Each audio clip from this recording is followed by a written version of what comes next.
So hi friends, welcome to our channel. Friends, మనకి PF ఆఫీసర్లలో ఖాళీగా ఉన్నటువంటి పర్మనెంట్ ఆఫీసర్ స్థాయి పోస్టులకి సంబంధించి ఈ యొక్క జాబ్ నోటిఫికేషన్ అనేది రిలీజ్ చేయడం జరిగింది. ఈ యొక్క పోస్టులకి సెలెక్ట్ అయినటువంటి క్యాండిడేట్స్కి మంత్లీ వచ్చేసరికి 1,57,000 వరకు కూడా శాలరీ అనేది పే చేయడం జరుగుతుంది గైస్.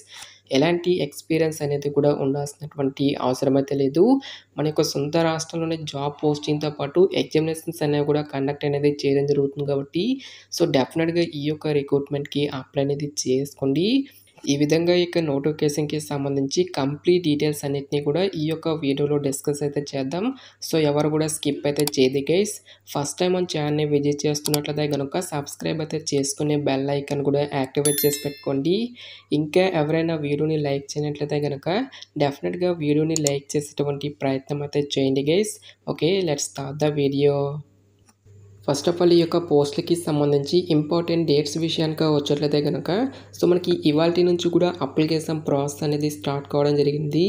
ఇక లాస్ట్ ఇయర్ విషయానికి వచ్చేట్లయితే కనుక August 6th వరకు కూడా ఈ యొక్క రిక్రూట్మెంట్కి ఆన్లైన్లో అప్లికేషన్స్ అనేవి సబ్మిట్ అయితే చేసుకోవాల్సి అయితే ఉంటుంది.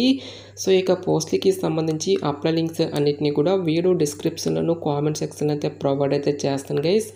సో ఇక పోస్టులకి సంబంధించి సెలక్షన్ ప్రాసెస్లో భాగంగా ఫేజ్ 1 ఎగ్జామినేషన్ అనేది మనకి సెప్టెంబర్లోను, ఫేజ్ 2 ఎగ్జామినేషన్ అనేది మనకి అక్టోబర్లో కండక్ట్ చేస్తామని చెప్పేసి ఇక్కడ మనకి టెంటేటివ్ షెడ్యూల్ అనేటువంటి కూడా నోటిఫికేషన్లో క్లియర్గా మెన్షన్ చేయడం జరిగింది. సో ఇంటర్వ్యూకి సంబంధించిన డీటెయిల్స్ అన్నిటినీ కూడా ఫర్దర్గా మీకు రిజిస్టర్డ్ ఈమెయిల్ ఐడికి ఒక ఇన్ఫర్మేషన్ అంతటినీ కూడా మీకు ఇంటిమేట్ అనేది చేయడం జరుగుతుందని చెప్పేసి ఇక్కడ మనకి జాబ్ డీటెయిల్స్లోనే క్లియర్గా మెన్షన్ చేయడం జరిగింది. సో ఇక వేకెన్సీస్కి ఎవరెవరు అప్లై చేసుకోవచ్చు అని చూసుకున్నట్లయితే కనుక ఆల్ ఇండియన్ నేషనల్ సిటిజన్స్ అందరికీ కూడా మనకి ఈక్వల్ ఛాన్స్ అనేవి ఇవ్వడం జరిగింది. అంటే మీరు ఏ స్టేట్కి చెందిన వారైనా సరే ఈ యొక్క జాబ్స్కి అప్లై అనేది చేసుకోవచ్చు గైస్. సో మీరు ఆంధ్ర అయినా తెలంగాణ అయినా ఈ విధంగా మీరు ఏ స్టేట్కి చెందిన వారైనా సరే ఈ యొక్క జాబ్స్కి అప్లై అనేది చేసుకోవచ్చు. సో ఇక నోటిఫికేషన్ ద్వారా భర్తీ చేసినటువంటి ఈ యొక్క ఆఫీసర్ లెవెల్ జాబ్స్కి సంబంధించి అప్లై చేసుకోవడానికి మీకు ఉండాల్సినటువంటి ఏజ్ లిమిట్ విషయానికి వచ్చేట్లయితే కనుక July 31st, 2025 నాటికి మీకు మినిమం ఏజ్ అనేది 18 years అయితే కంప్లీట్ అయి ఉండాలి. జనరల్ అభ్యర్థులు వచ్చేసరికి 30 years వరకు కూడా అప్లై అనేది చేసుకోవచ్చు. నెక్స్ట్ మనకి క్యాస్ట్ వైజ్గా కూడా మనకి ఏజ్ రిలాక్సేషన్స్ అనేవి ఉంటాయి కాబట్టి ఓబీసీ క్యాన్స్ వచ్చేసరికి 33 years వరకు, ఎస్సీ ఎస్టీ క్యాన్స్ వచ్చేసరికి 35 years వరకు, పీడబ్ల్యూడీ క్యాన్స్ వచ్చేసరికి 40 years వరకు కూడా అప్లై చేసుకోవడానికి ఛాన్స్ అనేది కల్పిస్తూ ఉన్నారు. సో ఇక పోస్ట్కి సెలెక్ట్ అయినటువంటి క్యాండిడేట్స్కి మనకి పే స్కేల్ అనేది ఏ విధంగా ఉంటుంది అని చూసుకున్నట్లయితే కనుక సో మనకి బేసిక్ పేనే 44,000కి పైగానే మనకి శాలరీ అనేది పే చేయడం జరుగుతుంది. ఈ యొక్క బేసిక్ పేతో పాటు చాలా రకాల సెంట్రల్ గవర్నమెంట్కి సంబంధించి అలవెన్సెస్ అనేవి కూడా మనకి పే చేయడం జరుగుతుంది గైస్. లైక్ మనకి నేషనల్ పెన్షన్ సిస్టమ్తో పాటుగా grade allowances, special allowances, special grade అలవెన్సెస్తో పాటు డిఎన్ఎస్ అలవెన్సెస్, నెక్స్ట్ మనకి ఫ్యామిలీ అలవెన్సెస్తో పాటుగా హౌసింగ్ అలవెన్సెస్తో పాటుగా లీవ్ ఫేర్ కన్సెషన్, మెడికల్ ఎక్స్పెన్సెస్తో పాటు పర్సనల్ యాక్సిడెంట్ ఇన్సూరెన్స్తో పాటు ఎడ్యుకేషనల్ అలవెన్సెస్ అని చెప్పేసి ఈ విధంగా మనకి అన్ని రకాల సెంట్రల్ గవర్నమెంట్కి సంబంధించి అలవెన్సెస్ అన్నీ కలుపుకుంటూ దాదాపుగా మనకి 1,57,000 వరకు కూడా మంత్లీ శాలరీ అనేది మనకి పే చేయడం జరుగుతుందని చెప్పేసి ఇక్కడ మనకి జాబ్ డీటెయిల్స్లోనే క్లియర్గా మెన్షన్ చేయడం జరిగింది. సో పోస్టుల వరకు వేకెన్సీస్కి సంబంధించిన డీటెయిల్స్తో పాటు ఎడ్యుకేషన్ క్వాలిఫికేషన్ విషయానికి వచ్చేట్లయితే కనుక ఈ యొక్క నోటిఫికేషన్ ద్వారా మనకి డిఫరెంట్ డిసిప్లిన్స్లలో ఖాళీగా ఉన్నటువంటి పర్మనెంట్ అసిస్టెంట్ మేనేజర్ అనేటువంటి ఈ యొక్క ఉద్యోగాలను అయితే రిక్రూట్మెంట్ అనేది చేయడం జరుగుతుంది గైస్. ఇది అన్ని క్యాస్ట్ల వరకు కూడా వేకెన్సీ అనేవి కేటాయించడం జరిగింది గైస్. లైక్ మనకి general, EWS, OBC, SC, ST అని చెప్పేసి ఈ విధంగా మనకి ప్రతి ఒక్క కేటగిరీతో పాటుగా ఇంక్లూడింగ్ మనకి పీడబ్ల్యూడీ క్యాట్స్కి కూడా మనకి ఇక్కడ సపరేట్గా వేకెన్సీ అనేవి కేటాయించడం జరిగింది కాబట్టి సో క్వాలిఫికేషన్ ఉన్నటువంటి ప్రతి ఒక్క క్యాండిడేట్ కూడా ఈ యొక్క రిక్రూట్మెంట్కి అప్లై అనేది చేసుకోండి. నెక్స్ట్ ఎడ్యుకేషనల్ క్వాలిఫికేషన్ కనుక చూసుకున్నట్లయితే కనుక జనరల్ స్ట్రీమ్లో ఉన్నటువంటి పోస్టులకు వచ్చేసరికి సో మరి ఏదైనా ఒక విభాగంలో మాస్టర్స్ డిగ్రీ అనేది ఎవరైతే కంప్లీట్ చేసినటువంటి క్యాండిడేట్స్ ఉంటారో వాళ్ళందరూ కూడా అప్లై అనేది చేసుకోవచ్చు.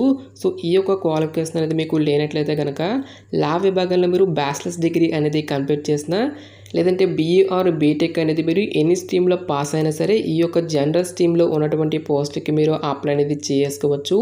నెక్స్ట్ మనకి ఫైనాన్స్ అండ్ అకౌంట్స్ విభాగంలో ఉన్నటువంటి పోస్టులకు వచ్చేసరికి నార్మల్గా మీరు ఏదైనా ఒక బ్యాచిలర్స్ డిగ్రీ అనేది కంప్లీట్ చేసి దీంతో పాటుగా ఏసీఏ కానీ లేదంటే ఎఫ్సిఏ కానీ ఐసిఏఐ కానీ ఏసీఎస్ ఆర్ ఎఫ్సిఎస్ అనేటువంటి ఈ యొక్క పర్టికులర్ క్వాలిఫికేషన్ అనేది కంప్లీట్ చేసి ఉంటారో వాళ్ళందరూ కూడా ఈ యొక్క జాబ్స్కి అప్లై అనేది చేసుకోవచ్చు.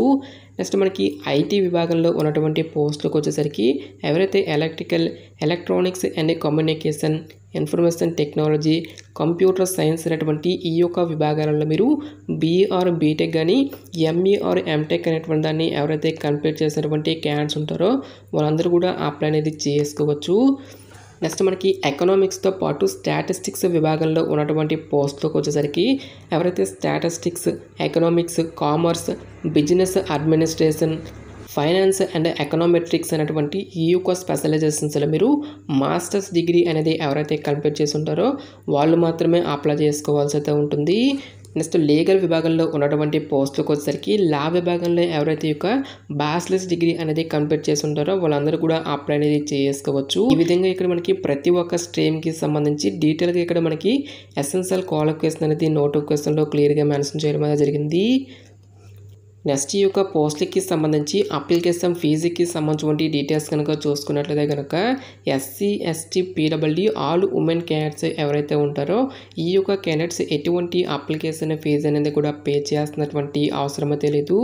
ఈ యొక్క క్యాండిడేట్స్ అందరూ కూడా ఫ్రీగా అప్లై అనేది చేసుకోవచ్చు.